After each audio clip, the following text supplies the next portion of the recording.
Hello hello hello. कैसे हो बच्चों? हम आ गए हैं chapter number 8, sequence and series के फर्स्ट क्वेश्चन पे, मिसलेनियस एक्सरसाइज। तो जो बच्चे नहीं जानते उनको हम बता दें दैट हम एनसीईआरटी इन 30 डेज की एक सीरीज कवर कर रहे हैं, जिसमें आज डे 15 है। और चैप्टर नंबर 8 क्लास 11th के हम पहुंच चुके हैं, मिसलेनियस एक्सरसाइज कवर कर रहे हैं। तो अगर आपने हमारी पहले 7 चैप्टर्स की वीडियोस नहीं देखी हैं तो प्लीज़ जाके वो देख लीजिए। हमारी प्लेलिस्ट है एनसीईआरटी क्लास 11th के नाम से। तो चलते हैं, स्टार्ट करते हैं first question. If F is a function satisfying F of x plus Y is equal to, मतलब देखो कुल मिला के कहने का मतलब क्या है। ये कोई फंक्शन है, इसने उसको इस तरह डिफाइन किया है और एक जीपी बनेगी। क्या बनेगी? एक जीपी बनेगी जिसमें 1 to n तक टर्म्स हैं और उनका सम 120 है, सम गिवन है।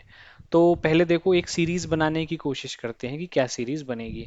अगर हम, अब देखो एक्स और वाई नेचुरल नंबर्स है, तो नेचुरल नंबर 1 से स्टार्ट होते हैं, तो एफ ऑफ 1 क्या होगा? एफ ऑफ 1, देखो 1 तो गिवन ही है, 3, ये 3 के इक्वल गिवन है। एफ ऑफ 2 को लिखेंगे 1+1, तो ये हो जाएगा F of 1 multiplied by f of 1। 3 multiply by 3, 9।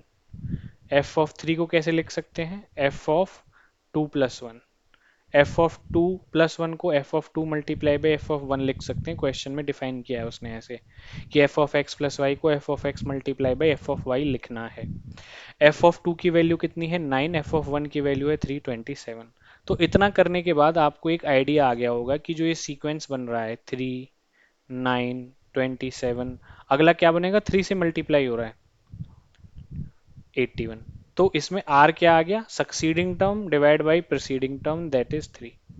Are पता चल गया हमें। और क्या बन रही है? जीपी बन रही है, जीपी बन रही है। और तो जीपी का अब देखो सम गिवन है तो सम ऑफ जीपी लगाना पड़ेगा। 120 सम गिवन है सीक्वेंस का क्वेश्चन में।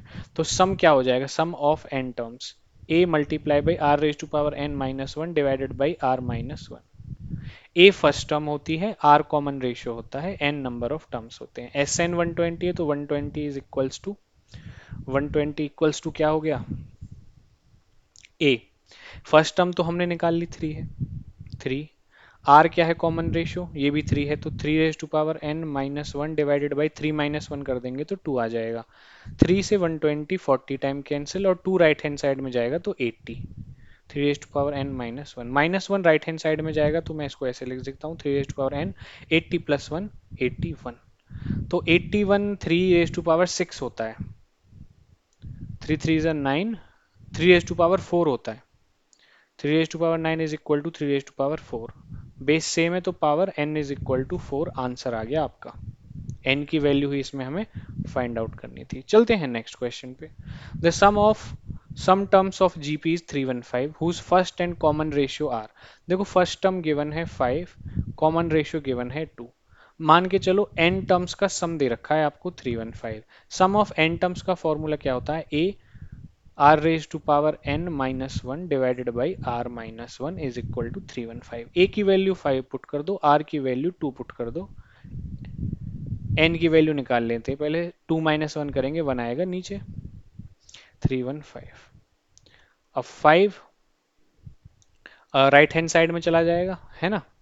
5 राइट हैंड साइड में चला जाएगा, 2 raise power N minus one divide कर देगा 315 को 63 times, minus one right hand side में जाके 64। 64 होता है 2 रेज टू पावर 6 के इक्वल। नीचे बेस सेम है तो n की वैल्यू कितनी आ गई? 6। तो नंबर ऑफ टर्म्स आपकी आ गई 6, तो नंबर ऑफ टर्म्स क्या होगी? 6। लास्ट टर्म तो सिक्स्थ टर्म ही होगी क्योंकि टोटल नंबर ऑफ टर्म 6 है। तो सिक्स्थ टर्म को कैसे लिखते हैं? a6। ये कैसे निकालते हैं? a r raise to power n minus one, n 6 है तो a r raise to power 5। a की वैल्यू 5 है, r की वैल्यू अभी कितनी गिवन थी क्वेश्चन में? ये हमें गिवन है 2, तो 2 raise to power 5। 2 raise to power 5 करेंगे तो 2 टू ज़ा 4, 4 4 ज़ा 16, 16 मल्टीप्लाई बाई 2 32, 32 मल्टीप्लाई बाई 5 कितना आ गया? 160। ये ही आपकी क्या है? लास्ट टर्म है और नंबर ऑफ टर्म 6 है। चलते हैं नेक्स्ट क्वेश्चन पे। The first term of GP is 1। देखो जीपी की फर्स्ट टर्म 1 दे रखी है। Sum of third and fifth term given है। थर्ड टर्म क्या हो जाएगी, a r raise to power 2 और fifth term a r raise to power 4। इनका सम, इनका सम क्या निकालेंगे, 90, क्योंकि क्वेश्चन में गिवन है। ए कॉमन ले लूंगा, ए क्या, आर स्क्वायर भी तो कॉमन है, ए आर स्क्वायर कॉमन ले लूंगा तो 1 प्लस आर स्क्वायर आ जाएगा इज इक्वल टू 90। ए की वैल्यू 1 है तो r square 1 plus r square is equal to 90। अब r को चलो अंदर मल्टीप्लाई कर देते हैं, तो r raise to power 4 plus r square, 90 को इधर ले आता हूँ, 0। अब देखो ऐसे कोई नंबर बताओ जिनकी मल्टीप्लाई करूँ तो 90 आए और वैसे बनाए, मिडिल टर्म स्प्लिटिंग लगा देंगे तो r रेज टू पावर 4 क्या आ जाएगा, -10r plus r minus 90 is equal to 0। 10 और 1 में ब्रेक कर दिया, 10 माइनस 1 9 में करते हैं, 1 से तो 9, 1 से करेंगे तो 9 आ जाएगा, 9 से करते हैं, 10 और 9 में, 10 और 9 में कर देते हैं, 10r minus r, 9r, 9r minus 90 is equal to 0। ये हो गया। और यहाँ पे r रेज टू पावर 4 है तो 10r स्क्वायर और 9r स्क्वायर में डिवाइड कर देते हैं, बन गया काम। कॉमन क्या है, आर स्क्वायर कॉमन है तो आर स्क्वायर बचेगा यहाँ पे -10, यहाँ पे 9 कॉमन है तो आर स्क्वायर -10, ये सेम आ रहा है, मतलब हमने स्प्लिटिंग अच्छी करी है, सही करी है। तो आर स्क्वायर -10 कॉमन आ रहा है, अब क्या बचेगा, r square -9 is equal to 0। दो कंडीशन बनती है यहाँ से, r square is equal to -10 इधर जाके प्लस का हो जाएगा, या ये माइनस का है या प्लस का है, एक बार देखना भाई। 10r स्क्वायर है हमें ना, हाँ प्लस का आएगा, ये प्लस का आएगा और ये भी प्लस का आएगा और यहाँ पे ये भी प्लस का आएगा, ये भी प्लस का आएगा, तो आर स्क्वायर -10 आ गया। तो स्क्वायर तो कभी भी नेगेटिव होता ही नहीं है, तो ये कंडीशन ही वैलिड नहीं होगी। R square is equal to, यहाँ पे +9 के इक्वल आता है तो आर की वैल्यू क्या आएगी, +-3, और यही आपका आंसर है। चलते हैं नेक्स्ट क्वेश्चन पे। The sum of three terms of in GP are 56। Sum of three terms given है भैया आपको, तो मान के चलो जीपी की कोई तीन टर्म ले लेते हैं, A R A r square, ये तीन टर्म होगी जीपी की। इनका सम गिवन है 56, तो plus a r square is equal to 56 given है क्वेश्चन में। ए कॉमन ले लिया, 1 plus r plus a common ले लिया, 1 plus r square is equal to 56। एक तो ये कंडीशन बन रही है। वो कह रहा है कि इफ वी सब्ट्रैक्ट 1 7 एंड 21, ए में से 1 सब्ट्रैक्ट कर लिया, ए आर में से 7 सब्ट्रैक्ट कर लिया और ए आर स्क्वायर में से 21 सब्ट्रैक्ट कर लिया, तो ये जीपी एपी बन जाती है। क्या बन जाती है, ऑब्टेन अर्थमेटिक प्रोग्रेशन। और अर्थमेटिक प्रोग्रेशन की कंडीशन होती है, अगर ए बी सी एपी में है ना, ए बी सी अगर एपी में है तो ये क्या होता है, twice of b is equal to a plus c के इक्वल होता है। तो वही चीज लगा देते हैं इसमें, अभी सम नहीं करते हैं इसका, है ना। ये बीच में इनके में कॉमा लगा दे, चलो दोबारा लिख देता हूँ। तीन टर्म आ गई, ये अब हमारी एपी में बन जाएंगी, a-1 comma AR-7 comma AR² -21, ये किस में बन गई है, एपी में। तो इस कंडीशन को लगाते हैं इसमें, ट्वाइस ऑफ बी कर लेते हैं, twice of AR-7 is equal to A-1 plus AR² -21। अब क्या करना है इसमें, चलो अंदर मल्टीप्लाई कर देते हैं, 2AR-14 is equal to minus minus plus हो जाएगा, तो a प्लस AR² -22। ये कंडीशन हमारे पास ऑलरेडी है, देखते हैं ये यहाँ पे बनती है या नहीं बनती है। अब इसको आगे कर लेते हैं, सब चीज़ों को ए की तरफ ले आते हैं, फिर देखते हैं क्या होता है। तो AR² है ऑलरेडी वहाँ पे, -14 को जब मैं इधर की तरफ लेके जाऊंगा तो ये प्लस हो जाएगा, तो 22 में से 14 माइनस करेंगे तो 8 आएगा, माइनस का 8। ये a ऑलरेडी यहाँ पे है, -2a और आ जाएगा इज इक्वल टू 0। हो गया जी काम। अब इसको थोड़ा सा तरीके से लिख लेते हैं, AR² plus a -2AR-8 is equal to 0। क्या चीज कॉमन है, a कॉमन है, तो R² प्लस 1 माइनस यहाँ पे 2R, और -8 को राइट हैंड साइड में ले जाऊं तो +8 हो जाएगा। अब ये ही कुछ इस तरह की कंडीशन बन रही है, नहीं बन रही, अभी नहीं बन रही बात। तो अब मुझे क्या निकालना है, find the numbers, numbers find out मुझे करने हैं। AR² plus 1 -2R is equal to 8 आ गया, तो ये क्या कर सकते हैं अभी हम यहाँ पे, कोई दिक्कत नहीं है। ए की वैल्यू क्या आ गई यहाँ से, ए की वैल्यू यहाँ से क्या आ गई, ए की वैल्यू यहाँ से, ए की वैल्यू आ गई 56/1 + r+r²। ये वैल्यू ए की यहाँ पे पुट करते हैं। चलो कर देते हैं यहाँ पे पुट, देखा जाएगा कि जो भी होगा। तो ए की वैल्यू यहाँ पुट कर देते हैं, यहाँ पुट कर दिए की वैल्यू 56/1 + r+r²।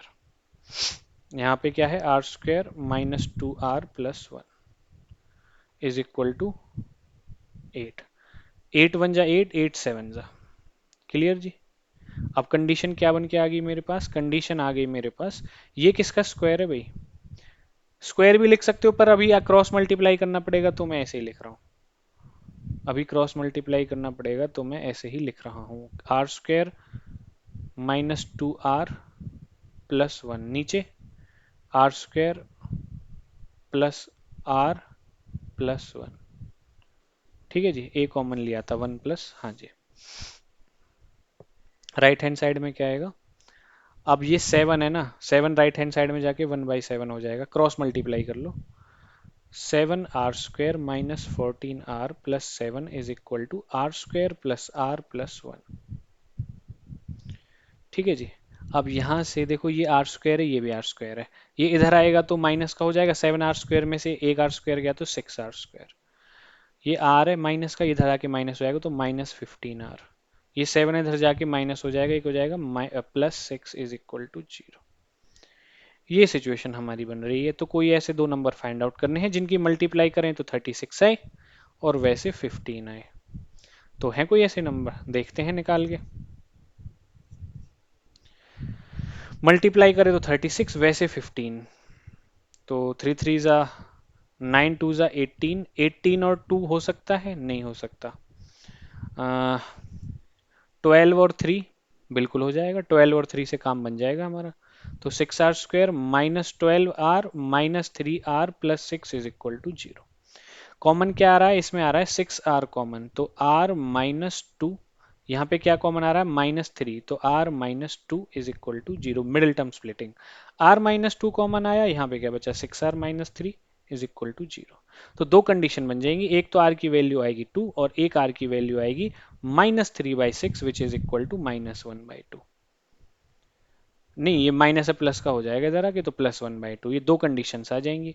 तो अब r की दो वैल्यू आ गई, तो दो वैल्यूज के हिसाब से ही हमें अर्थमेटिक प्रोग्रेशन की वैल्यूज निकालनी है, ठीक है जी।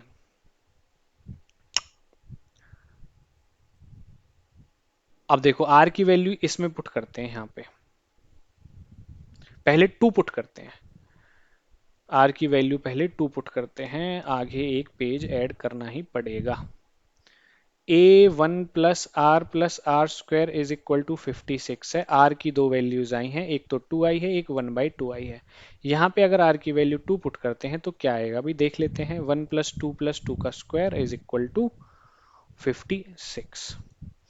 अब 2 स्क्वायर 4, 4 + 2 6, 6 + 1 7, तो a is equal to 56/7। a की वैल्यू कितनी आ गई 8।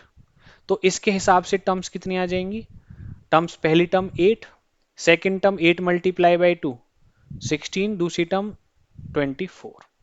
अब अगर मैं r की वैल्यू लेता हूं 1/2, तो a क्या आएगा निकाल लेते हैं इसी में पुट करके। a 1 + 1/2 + 1/2 का स्क्वायर 1/4 आ जाएगा। अंदर एलसीएम ले लेते हैं, 4 आएगा। 4 + 2 + 1, 4 + 2 + 1 7/4 multiplied by a is equal to 56।